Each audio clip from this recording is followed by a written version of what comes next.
Episode 12, the Yale Convention. Welcome to this episode of the Canada History Society series on British Columbia Confederation. In this 12th episode of the Canada History Society's 20-part series, we look at the Yale Convention. A strategy is born, the Yale Convention of 1868.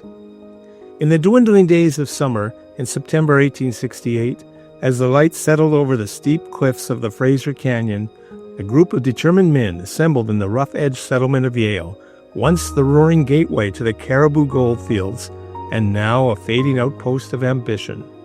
These men, summoned not by crown or colony, but by the force of their own political will, came together to do what governors would not, chart the future of British Columbia. The Yale Convention, as it would come to be known, was not a legal assembly, nor even a formally sanctioned gathering, but it was something more powerful, the first organized popular movement in the colony to demand union with the new Canadian Confederation and to challenge the imperial inertia that had paralyzed governance in the Pacific colony. To understand the convention, one must begin with the crisis that birthed it. British Columbia in the late 1860s was a colony on the brink, not of rebellion, but of irrelevance. The promise of the gold rush had faded. The Cariboo Road, built at immense cost through the mountains and canyons, had become a burden rather than a blessing.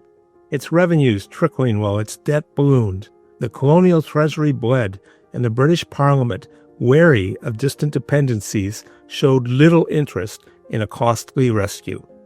Trade flowed more easily to San Francisco than to London or Ottawa. Many wondered aloud whether the colony might drift southward into the orbit, if not the grasp, of the United States. In 1868, a very interesting grassroots political exertion occurs at Yale. It's called the Yale Convention. Yale is and was at that time the head of steam navigation.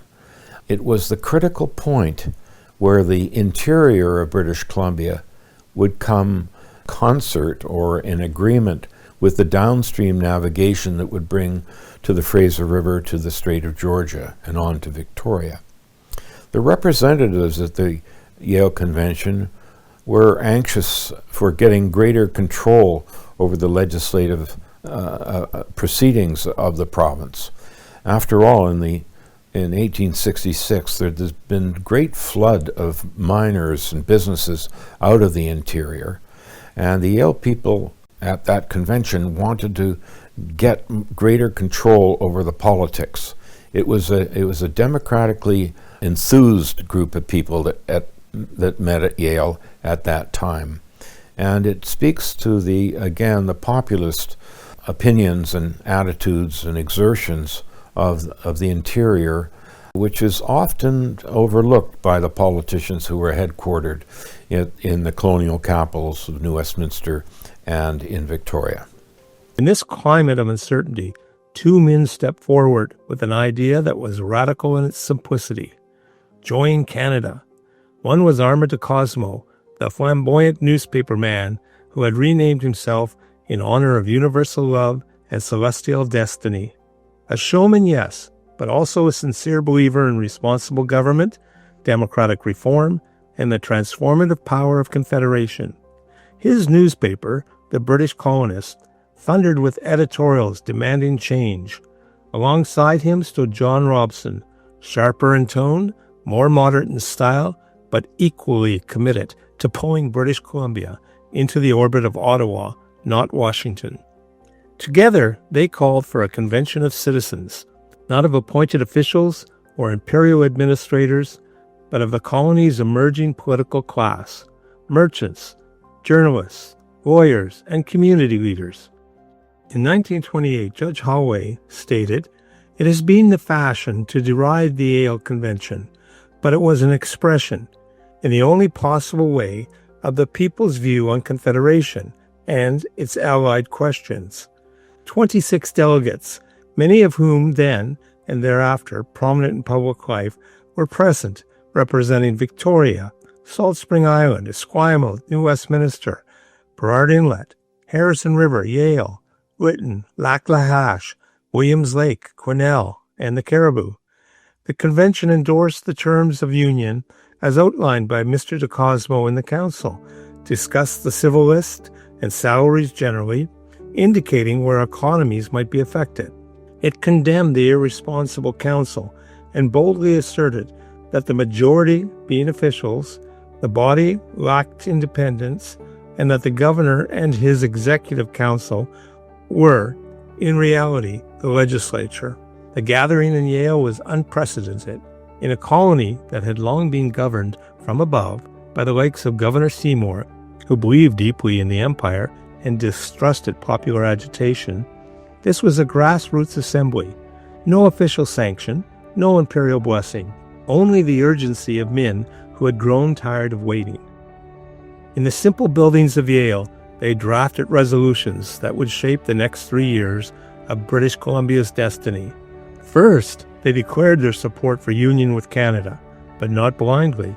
They insisted that any confederation must come with guarantees: a transcontinental railway linking British Columbia to the east, the assumption of the colony's crippling debt, and the extension of responsible government, giving the colony control over its internal affairs.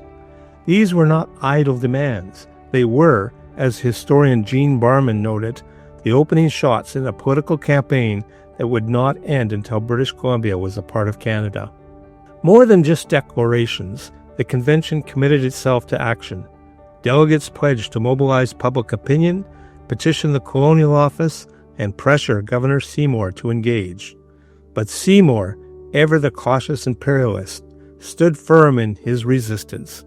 He believed the colony could and should persevere as a standalone British outpost.